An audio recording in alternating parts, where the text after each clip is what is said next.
All right, welcome to Cobalt Black Gaming. Welcome back if you are already a subscriber and you're coming back again for another video. And if this is your second, third, or fourth video and you're not a subscriber, go on and hit that subscribe button. It helps me out way more than you know. So today, we're going to be trying Abyssus. Finally got it. A friend of mine was gracious enough to gift it to me on Steam.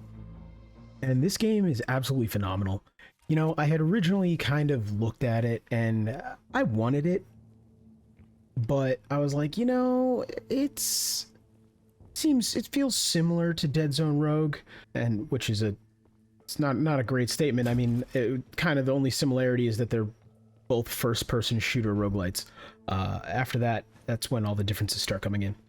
And so I'd convinced myself, I'll get it later, and my buddy got it for me. We played a few rounds last night, so I have some things already unlocked. But yeah, I have been having an absolutely amazing time with this game. It is super fun. The combat is super snappy and feels really good. And on top of that, I really dig the setting, right? Which is weird because I was not actually a huge fan of BioShock. And before I get absolutely torn apart in the comments, it wasn't that I disliked BioShock. It was actually just at the time I didn't have, you know, the necessary console to play BioShock. And so I just didn't get into it like a lot of other people did.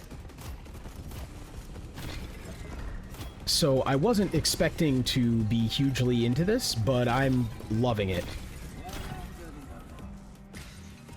Part of it is just the gameplay feels really good. And I think that's a trend we've been seeing with a lot of roguelites and things recently, where, yes, I feel like there's a shift between things just being conceptually good and them just being like, no, I just want the execution to feel good. The concept doesn't necessarily, like, we don't need to have a huge story. This needs to feel amazing to play. And I really am digging that kind of shift because that's all I ever really cared about in the first place, right? It's kind of why on the channel I don't do reviews. I'm not a good reviewer.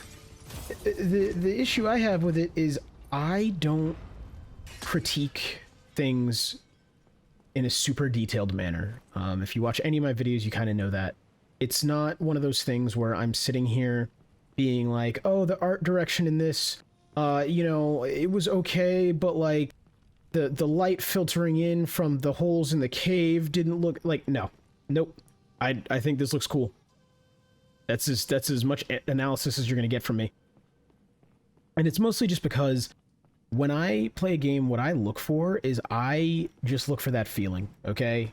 I want that game to be calling my name when I'm not playing it, okay? I want to be sitting there thinking about it when I'm doing something else. That to me is a good game. Regardless of the flaws or things it might have, if it can do that, then I think they did a good job. Good example is a game I recently played on the channel, Nidica. And in that video, I explained some of the problems that you'll see with people's bad reviews about it on Steam and other platforms and, you know, other places on the internet.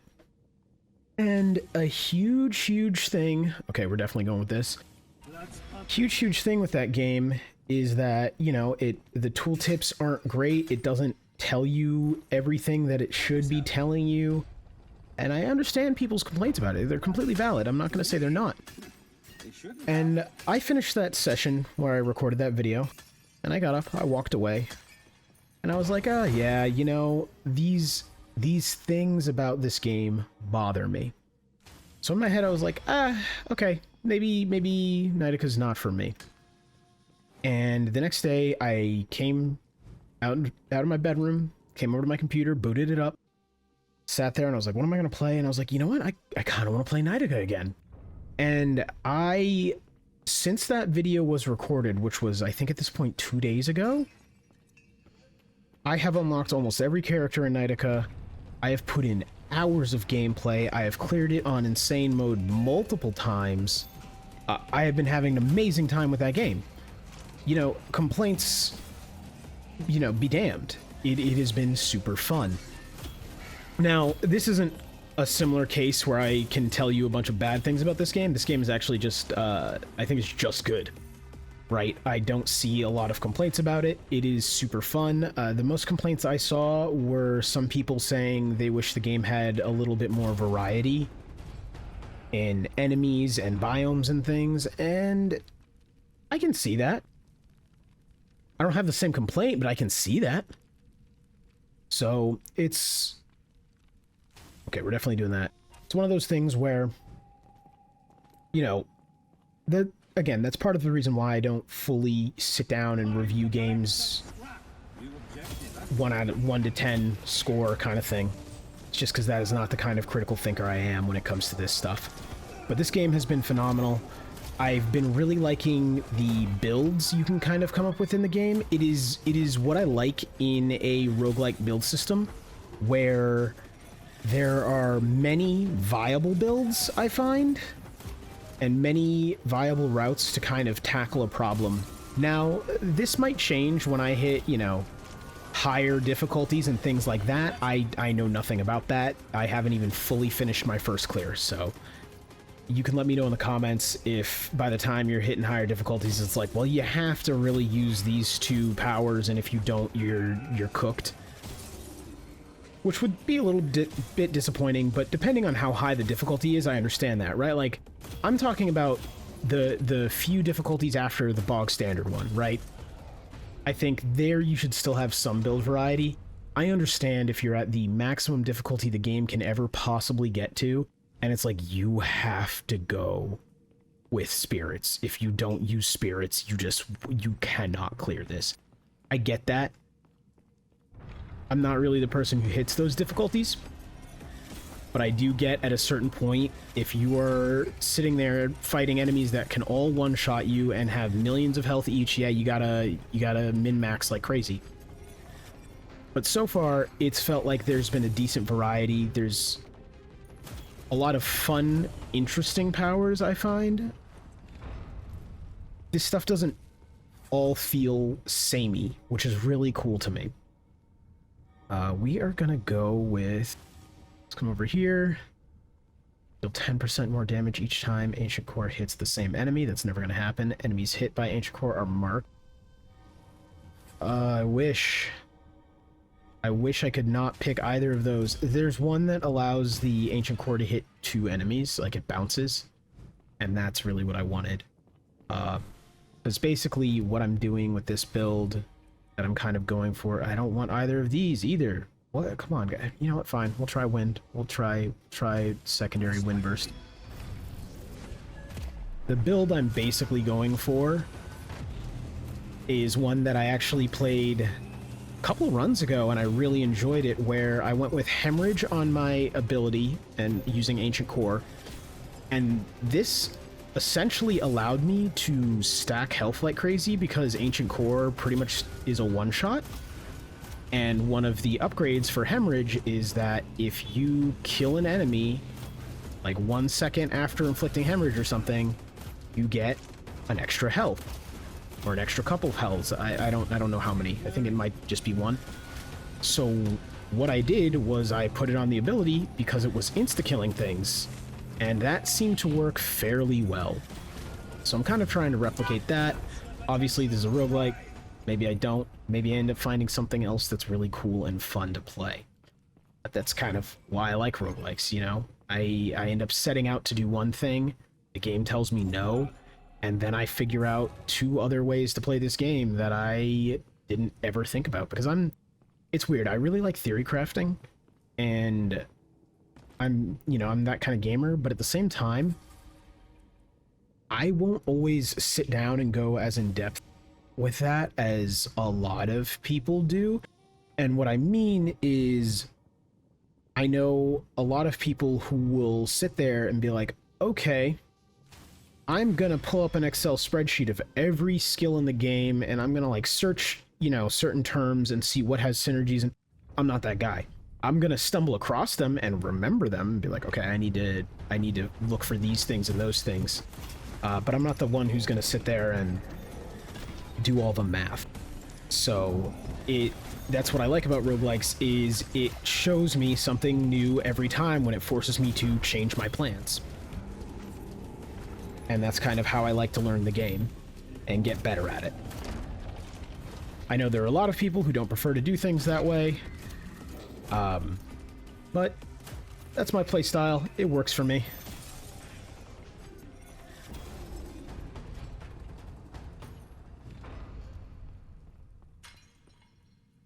That's the one thing I will say, though, is sometimes in this game, some rooms feel long and some rooms feel insanely quick. And I recognize that's probably right. It's probably a good thing in those instances. Like, yeah, your build's working, like, good job. But I've definitely hit points where I have walked into a room, pulled the trigger like 3 times, and it was over. Which is actually with this build. So, well, the build I'm going for, I don't have it up and running yet, so I can't say this build, but what I'm trying to do. Ooh, piece of candy. I did not pick that up, and that's okay. We'll come back for it. I love Ancient Core. Oh my god. Replacing your grenade with essentially a sniper rifle. Whoever thought that one up, thank you. Now we can use this. Yeah, I guess I'll go for this. I don't think I have the, like, health sacrifice altars. I don't think I've unlocked those with meta progression yet. Some of the, like, altars and things you can get, a lot of the meta progression in this game is about, like, certain things showing up on your run. And so, I don't have the things that would make what that was useful. Because what that was it healed me, right? Well, there are altars where you can sacrifice health for increased max health. And those are really good. And what you can do in this game, which I really like, because not all roguelites let you do this, you can clear a room, keep going, and then as long as you're before the end boss of a biome, you can turn around and go back to rooms you've previously cleared. So often what people will do is they will leave those health fountains untouched until they need them, and then they'll come back and get them. And what I will do is, I find, at least in this early first biome, I don't end up needing the health fountains too much. So what I'll do is I'll wait until I find a health sacrifice pool, sacrifice a boatload of it, and then kind of come back and go, okay, now I can heal that all up, and we're good. Oh boy, I need all of the things that are hitting me to stop. This could also be solved by getting good, and not being me, and not playing the way I play. But those things aren't going to happen.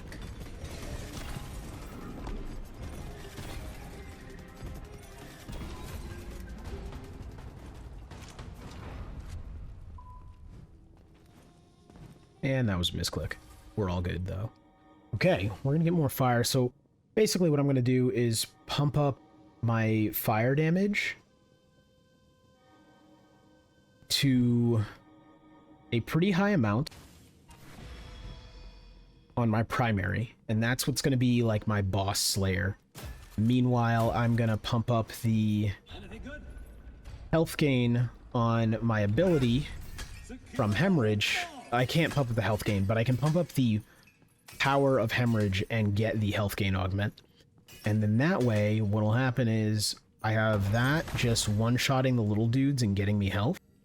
And then I don't need that. And then I have my primary taking out bosses by just burning them to the ground. That's the goal anyways. Whether or not I'll actually get there, we'll see. We'll see. Runs in this aren't super crazy long, so we'll see. That's unfortunate. I thought I actually had more keys, but I think I only have one when I start a run, I guess. But I had two. Alright, first boss. I actually really like this boss fight. It's one of those things where, like, it's not the hardest boss. I like it because it feels nice and varied. It's not like a simple, oh, he has one mechanic and just dodge that and you'll be fine. It's like, no, he jumps, he ground slams, he releases this AoE, he does this shield thing in the air. And I feel like, for lack of a better way to put it, I feel like I've seen a lot of lazy boss fights in games recently. And I think it's just the games I've been playing. Where, like, the boss is still hard, I'm not going to say it's not, but it's not because of, like, a varied amount of mechanics or interesting things that you have to do. It's just like, yeah, he's got a lot of health, and then every once in a while, if he does this thing where he looks constipated, guess what? He's going to screen wipe you. That's like, oh. That's fun? Because, like, to me, that is not what I want in my boss fights. That is not what I want in my game. I want interesting mechanics that I feel like I can always play around. If you cannot play around it, I don't think it should be part of gameplay. That's my hot take for the day, guys. If you cannot sit there and play around what they're telling you to deal with, then I don't think you should have had it in your game. I think you should have thought before you did that, and maybe put in a better mechanic.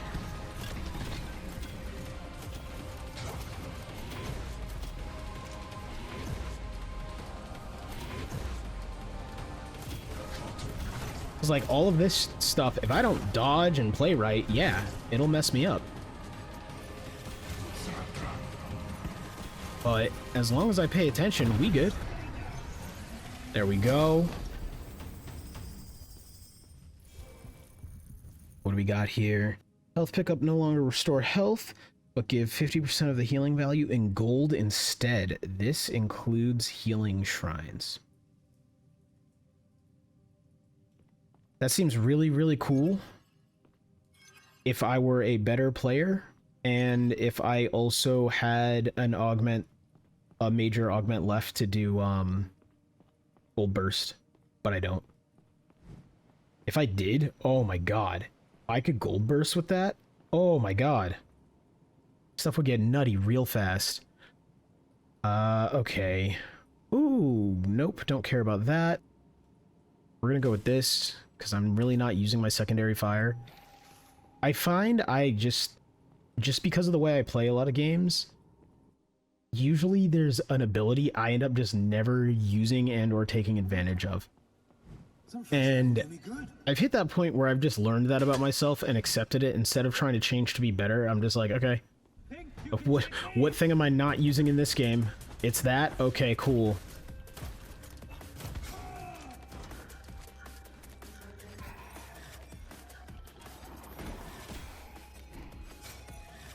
I'm actually really annoyed I still haven't gotten the hemorrhage augment that gives me max health on kill, because it's kind of defeating the whole purpose of having hemorrhage on this, because the thing is, right, having hemorrhage on this would be doubles the contents of chests for you.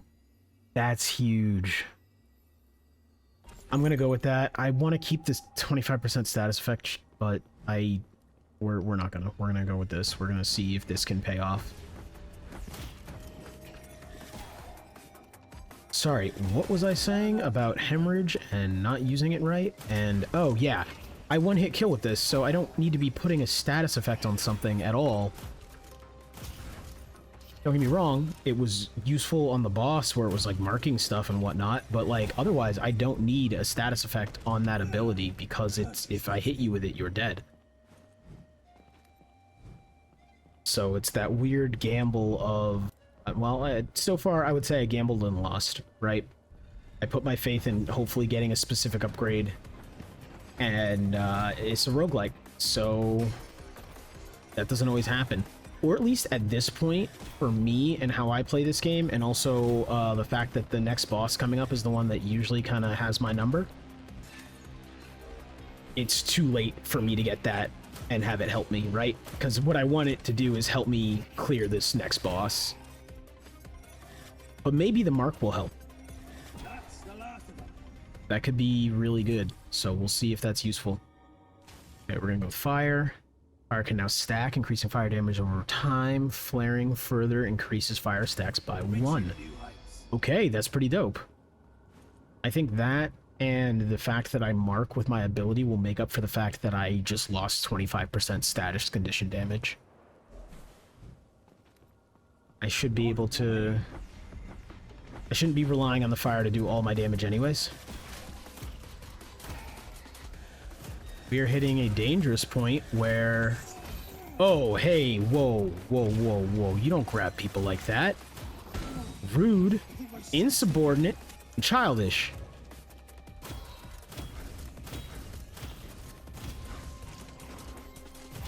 Another one down.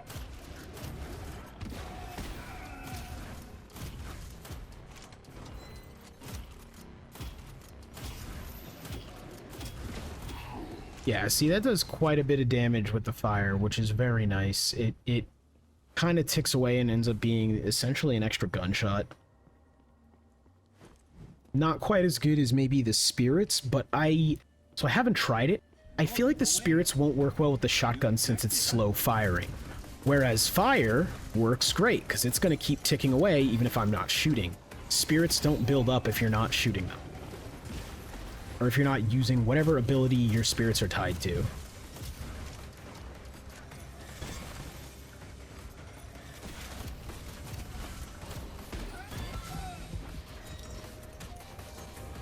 Man, I am getting juggled.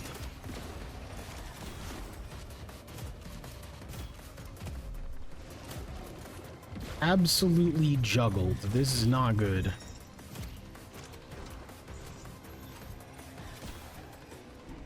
Let's get rid of all of you. Because you're shielding people, and that's not good for me. I need people to be wide open. I need them to take the damage. Ooh, although I guess I should be thinking of spirit buildup per shotgun pellet. So it actually might be insane. It might be better on the shotgun because it might end up being that one shotgun shot equals a volley of spirits. So I should probably test that. But in my head, I was like, is this gonna be good or is this just gonna be annoying? We don't have the thing we want, so... Are you kidding me? Bro. Bro. Come on now. Yeah, alright. Well, we're gonna start using the secondary a lot more because, I'm being forced to by the game.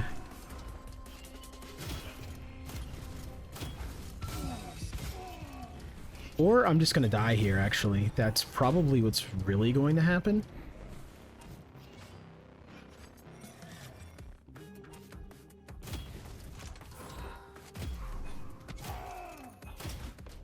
And I died here, yeah. Got stuck in a corner. It is what it is, though. Alright, well, that is gonna be about it for today's video. Thank you all for watching. If you enjoyed the content, a like and a sub would be greatly appreciated. I'm trying to grow the channel right now, and those things both help me out more than you know. So please hit the like button, hit the subscribe button if you enjoyed anything about this content. And honestly, if you have ideas for something you'd rather see me do, throw it in the comments. I always take a look, and I'm open to suggestions and things. If there's games you want to see me play, let me know. But thank you very much for watching. I'll see you guys tomorrow with the next video. Peace out.